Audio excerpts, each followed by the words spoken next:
আপনার এই যে ঘর দেখছি, এই ঘরে তো সত্যি থাকাটা যে কতটা অসম্ভব সেটাই ঘর দেখে বোঝাই যাচ্ছে। কিন্তু এই ঘরের জন্য মানে প্রধানমন্ত্রী আবাস যোজনার ঘরের জন্য আপনি কারোর কাছে বা পঞ্চায়েতে কি কোনোভাবে জানিয়েছিলেন? অনেকবার জানিয়েছি বাবা, অনেকবার জানিয়েছি, কিচ্ছু হয়নি। বলে হবে হবে, আচ্ছা। কিন্তু এখনো কিচ্ছু হয়নি।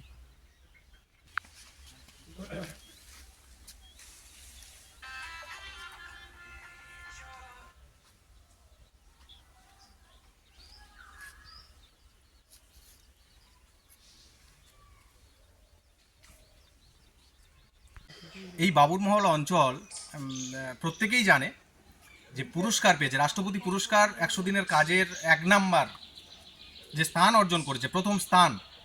কিন্তু আজ আমরা ঘুরে দেখতে পেলাম, বেশ কিছু তথ্য আমরা সংগ্রহ করলাম যে এইখানের মানুষ কি অবস্থায় আছে।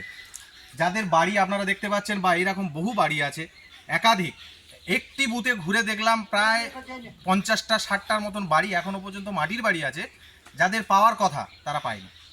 তাহলে আপনারা বুঝতে পারছেন যে এই বাবুরমহল অঞ্চল তৃণমূল জামানায় মানে লক্ষ লক্ষ লক্ষ কোটি কোটি টাকা তারা কিন্তু তছরূপ করেছে, খাতা কলমে দেখিয়ে দিয়েছে তারা সব কিছু করেছে, কিন্তু বাস্তবে এসে আজকের আমরা দেখতে পাচ্ছি যে সেটা কিন্তু বাস্তবায়ন হয়নি। সেটা আপনারা ভিডিওর মাধ্যমে দেখতে পাচ্ছেন বা এই বাড়ির মানুষ যারা আছেন তাদের বক্তব্যের মাধ্যমে আপনারাও কিন্তু শুনতে পাচ্ছেন। দেখুন যে মানুষগুলো কি অবস্থায় এখন বাস করছেন। ঠাকমা, আপনার বাড়ির অবস্থা দেখছি এ তো খুব খারাপ অবস্থা। আর আমাদের ভগবান যা দিয়েছেন সেইটুকুনি আমরা ভাঙা ঘরেই আছি, এর বেশি আমাদের পাওনা নেই। যেমন আমাদের কর্ম অনুযায়ী কি করবো আর। ঠিক আছে, ঠিক আছে।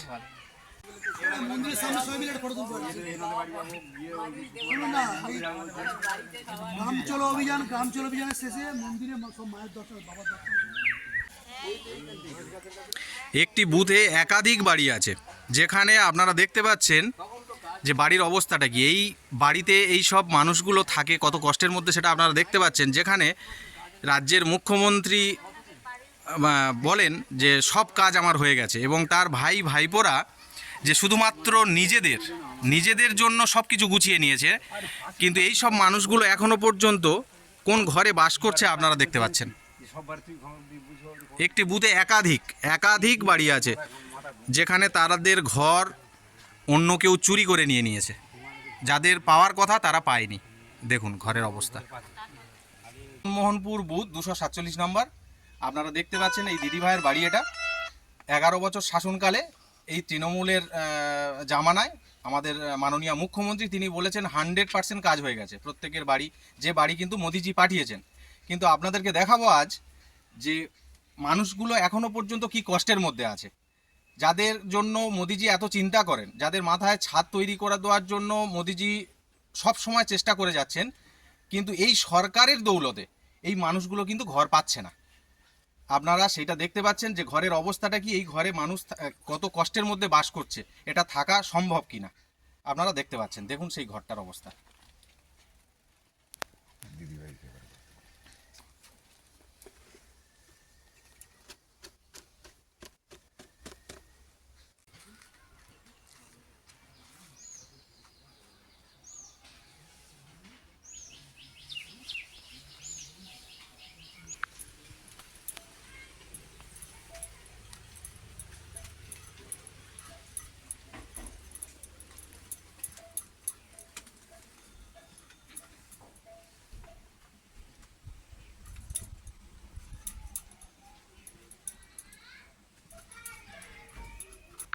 আপনারা সবাই দেখতে পাচ্ছেন আমাদের ঘরের অবস্থা এইরকমই। আপনাদের কাছে অনুরোধ, আমাদের একটা ঘরের দরকার, এই ঘরটা দিলেই আমরা খুব খুশি। এইটা দিদিভাই, আপনার ঘর দেখছি যেটা পাওয়ার কথা, প্রধানমন্ত্রী আবাস যোজনার পাকা বাড়ি আপনাদের জন্য মোদিজি পাঠান, কিন্তু আপনার ঘর দেখে মনে হচ্ছে যে এই ঘরে থাকাটা সত্যিই খুব অসম্ভব ব্যাপার। কিন্তু পাননি কেন বা কি কারণে পাননি একটু যদি বলেন ডিটেলস। আমরা এই ঘরে বাস করি, কিছু আমরা সুযোগ সুবিধা কিছু পাচ্ছি না, যাতে পায় খেয়েছে বাস করি। ঠিক আছে দাদা। হ্যাঁ, দু ভাই দুটো। এই এক ফ্যামিলিতে এই এইটুকু বাড়িতে দুজন? হ্যাঁ। আচ্ছা আচ্ছা। আপনারা পঞ্চায়েতের সঙ্গে যোগাযোগ করেছিলেন? সবাই সঙ্গে যোগাযোগ করা হয়েছে, তবুও হয়নি, কিচ্ছু হয়নি। তাই তো? হ্যাঁ, এসে ঘুরে গেছে। আপনারা দেখতে পাচ্ছেন যে এই দিদিভাই এবং আরেকটি ফ্যামিলি, দুটি ফ্যামিলি এই বাড়িতে থাকে, তবুও কিন্তু 11 বছর শাসনকালে এই সরকার গরিব মানুষের জন্য কি করেছে সেটা আপনারা পরিষ্কার দেখতে পাচ্ছেন। মানে যারা পেয়েছে তারা শুধুমাত্র এই সরকারের যারা নেতা নেত্রী আছে তাদের ভাই, তাদের কাকা, তাদের পিসি, তাদের জেঠা, তাদের জেঠি সবাই পেয়েছে, কিন্তু প্রকৃত যারা গরিব দিদিভাইকে দেখতে পাচ্ছেন আপনারা, তারা কিন্তু পাচ্ছে না। তার পরিষ্কার অঞ্চল বাবুরমহল অঞ্চল, মদনমুগ্ধ গ্রাম। এই আপনারা সেই চিত্র দেখতে পাচ্ছেন। দেখুন এখনো পর্যন্ত মানুষ কত বঞ্চিত, যেখানে মোদিজি মাথার ওপর একটা ছাদ, একটা শৌচাগার প্রত্যেককে দিয়েছেন, কিন্তু এরা বঞ্চিত হয়েছে। কাদের দ্বারা বঞ্চিত হয়েছে সেটা আপনারা খুব ভালো করেই জানেন।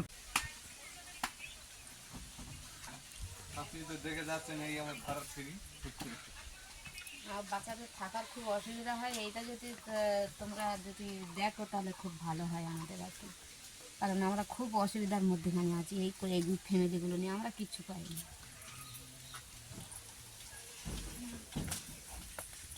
এইটা আপনার বাড়ি? হ্যাঁ। প্রধানমন্ত্রী আবাস যোজনায় ঘর পেয়েছেন? না, আচ্ছা, কোথাও জানিয়েছিলেন যে ঘরের জন্য বা আবেদন করেছিলেন? আবেদন ওই এসে পার্টিরা নিয়ে যায়, দেখে চলে যায়, ঘর হবে ঘর হবে। কিন্তু এখনও হয়নি। না। তৃণমূলের শাসনকাল প্রায় 12 বছর, হ্যাঁ, এতদিনেও আপনার কোনো সুরাহা হয়নি, এই বাড়িতেই থাকতে হচ্ছে। এই ভাঙা বাড়িতে আছে। 3টে ছেলে বাবা সবাই